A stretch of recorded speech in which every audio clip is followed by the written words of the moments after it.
따뜻한 햇살과 싱그러운 녹음의 계절. 나들이 가기 딱 좋은 날씨인데요. 설레는 마음에 긴장이 살짝 풀리는 순간 위험은 찾아옵니다. 여기서 이제 360도 이렇게 돈 거죠. 날아간 거죠. 자전거들은 보통 그냥 앞이 뚫리면 간다 라는 느낌이라 부딪히면 대형 사고가 나는 겁니다. 봄철 급증하는 자전거 사고. 자전거 블랙박스에 담긴 봄은 어떤 모습일까요? 주말을 맞아 지인들과 자전거 여행을 떠나던 길, 제보자는 말 그대로 악몽 같은 일을 겪었습니다. 저는 그 주변에서 사고 나는 거를 워낙 많이 봐가지고 한강에서는 좀 가능하면 안전하게 타려고 하고 아침 이른 시간이기도 했어가지고 사람이 없었거든요. 출발한 지 30분 정도 지났을 무렵 코너를 돌던 제보자가 무언가에 부딪혀 넘어집니다. 도로 우측에서 튀어나온 건 다름 아닌 자전거. 피할 겨를도 없이 정면으로 충돌하고 말았는데요. 제 앞바퀴에 그분 앞바퀴가 갑자기 껴가지고 뒤집어진 거예요, 자전거가. 거의 한 10m를 날아갔고 그리고 바닥에 이제 머리로 떨어졌거든요. 옆으로 넘어진 상대방에 비해 얼굴을 크게 다친 제보자. 바로 응급실에 실려가 20반을 넘게 꿰매야 했는데요. 이렇게 코받침이 이렇게 찢으면서 여기가 이제 다 찢어졌고요. 그리고 이 부분은 이제 아스팔트 바닥에 갈리면서 이게 다 찢어졌습니다. 사고를 피할 순 없었을까? 블랙박스 영상도 여러 번 다시 돌려봤지만 그 내려오는 게 아예 보이지 않더라고요, 시야에서. 저도 그때 당시에 그분이 갑자기 튀어나올 때 깜짝 놀라서 이제 소리를 질렀던 기억이 나는데 그 전까지 아예 확인을 못했습니다. 당시 도로의 오른쪽은 수풀과 표지판으로 가려져 있어 상대의 존재를 미리 확인하기 어려웠던 건데요. 게다가 상대는 이른 차가 다닐 수 없는 도로에서 진입했던 상황. 누구의 과실이 더 큰지는 분명해 보입니다. 그런데 경찰분이 오시더니 좀 골치 아프게 됐다라고 말씀을 하시더라고요. 그래서 왜 그러냐 이랬더니 상대방 가해자가 외국인인 것 같다고 말을 하더라고요. 그래서 의사소통도 전혀 안 되고 피해 보상을 할 수 있는 경제적인 능력이 안 되는 것 같아요.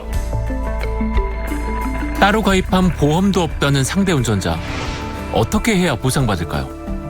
민법상으로 이 가해자한테 받아낼 수 있는 방법은 민사소송밖에 없고요.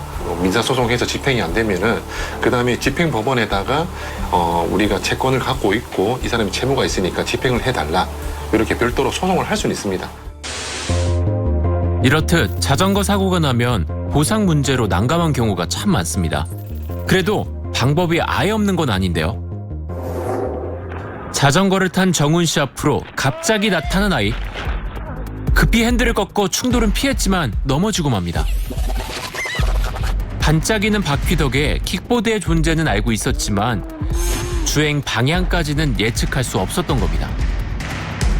예상외로 갑자기 방향을 틀어서 제 쪽으로 오게 된 거니까 거기가 아주 살짝 내리막길이에요. 그래서 브레이크를 잡아도 그렇게 바로 제동이 안 되는 상황이었던 거죠.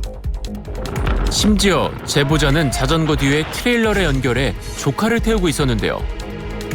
다행히 조카는 다치지 않았지만 정훈 씨는 넘어지는 과정에서 다리에 부상을 입고 말았습니다. 아침에 그 아이 아버지가 계셨고 사고 과정을 다 목격하셔가지고 미안하다 하시고 보험 처리도 다 해주시고 좋게 해서 다 끝났어요. 아니, 이런 상황이 올 줄은 어떻게 알고 미리 보험을 들었던 걸까요? 일상생활 배상 책임보험이라고 있는데 보통 우리가 가입하는 실손보험이나 아니면 운전자 보험 이런 장기 보험에서 그 특약으로 들어가 있습니다. 우리가 이제 자전거를 타고 가다가 지나가는 행인을 치였다. 아니면은 주정차 되어 있던 차량을 파손을 시켰다. 일상생활에서 발생할 수 있는 전반적인 어떤 배상 책임에 대해서 보장을 해주는 보험이라 생각하시면 돼요. 특히 가족 중 한 명만 가입해도 모든 구성원에게 적용된다고 하니 어린 자녀를 둔 부모라면 참고해도 좋을 것 같은데요. 한편 자전거 타는 분들은 주변에 아이가 있을 때 경적으로 자신의 존재를 알려주는 것도 좋겠습니다. 봄 기운 완연한 한강공원. 그걸 내가 뭘 잘못했다고 쳐다보라고 그거를 아침부터 계속해서 비키라고요. 경찰에 신고하기 전에 신고해. 도대체 무슨 일이 벌어진 걸까요? 평소처럼 자전거로 출근하던 제보자. 한강 자전거 도로를 막 빠져나가려던 찰나 자전거 한 대와 마주칩니다. 꽤 가깝긴 했지만 다행히 사고는 나지 않았는데요. 그런데 두 사람 자전거를 멈춰 세웁니다. 거기서 그렇게 나오시면 어떡하냐고요.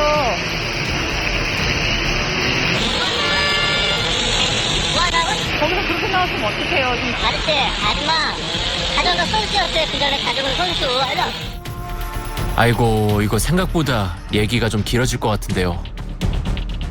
교차하는 지점에서 서로 우측에 붙어서 안 부딪히게 하는 게 맞는데 가운데 넘어서 이제 제 바로 옆에까지 와서 내려가셨으니까 그 위치에 턱이 있어요. 그래서 제가 약간 뒤로 이제 밀려 내려갈 뻔해서 잡고 있었고요. 그 부분에 대해서 항의를 한 건데 욕을 먹었죠. 그걸 내가 뭘 잘못했다고 쳐다보냐고 그거를 아침부터 계속해서 아유 아 비키라고요. 경찰에 신고하기 전에 신고해.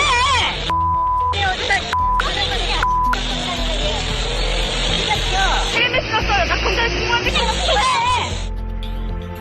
아, 서로 날카로워진 상황이긴 하지만 이런 행동은 좀 아니지 않나요?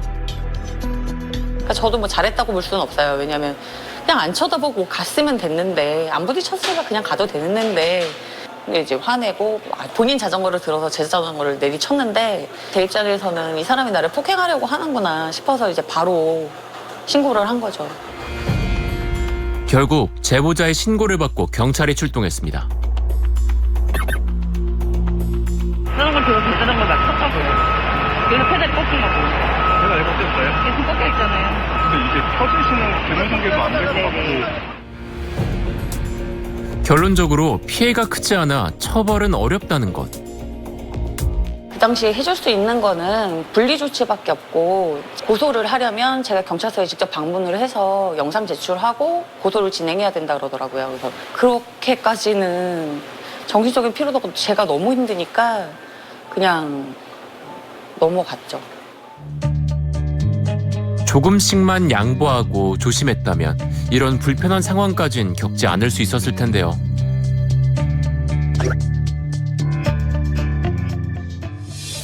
날이 따뜻해지고 한강공원을 찾는 이들이 많아지면서 인근 지구대도 덩달아 바빠졌습니다. 단순 시비 정말 많이 들어오죠. 이게 자전거뿐만이 아니라 뭐 택시라든지 택시 뭐 승객 간의 그런 단순 시비도 있고 주로 여자끼리 남자끼리 많이 뭐 놀러 오잖아요. 그러면 같이 안 논다 했다고 때리고 도망가는 사람도 있고.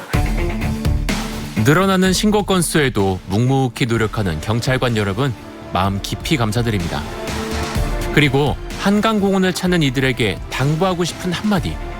한강공원에 돗자리 펴놓고 오랜 시간 자리를 비우는 사람들이 많습니다. 이러한 경우 절도 범죄가 발생하는 경우가 많기 때문에 반드시 본인 짐을 갖고 이동해서 범죄 피해가 발생하지 않도록 주의하셨으면 좋겠습니다. 은일 씨는 최근 교차로에서 믿기 힘든 광경을 목격했습니다. 저는 좌회전해서 집으로 이제 가야 되는 신호 대기 중에 있었고요. 그런데 기다리는 중에 자전거 한 대가 빨간불인데도 횡단보도를 그냥 지나가는 걸 보고 저렇게 해도 괜찮나? 물론 자전거에 올라탄 채로 횡단보도를 건너는 것도 문제지만 현재 보행 신호는 적색입니다. 그런데 몇 초 뒤 또 다른 자전거가 이번엔 아예 교차로를 대각선으로 가로지릅니다. 아, 좌회전 차량이 없는 그 잠깐을 노렸는데요. 이 와중에 올바르게 신호대기하는 자전거 운전자도 보입니다만 아직 빨간불인데 그새를 못 참고 건너네요. 신호가 바뀌고 은일 씨가 출발하는 그 순간 한 번 더 이게 대체 무슨 일입니까? 신호를 기다리는 그 짧은 시간 동안 자전거의 신호 위반을 무려 4번이나 목격한 겁니다. 게다가 교차로의 크기도 상당했는데요. 이러다 사고라도 나면 어쩌려고 합니까? 자전거도 도로교통법상 엄연한 차에 해당되기 때문에 차량 신호 지켜야 되거든요. 이러한 자전거의 신호 위반은 범칙금 3만 원 부과 대상입니다. 만약 사고가 날 경우 자동차와 마찬가지로 12대 중과실 위반에 해당된다는 뜻인데요. 형사처벌의 대상이 될 수 있으니 꼭 주의하시길 바랍니다. 황당한 일을 목격했다는 또 다른 제보자.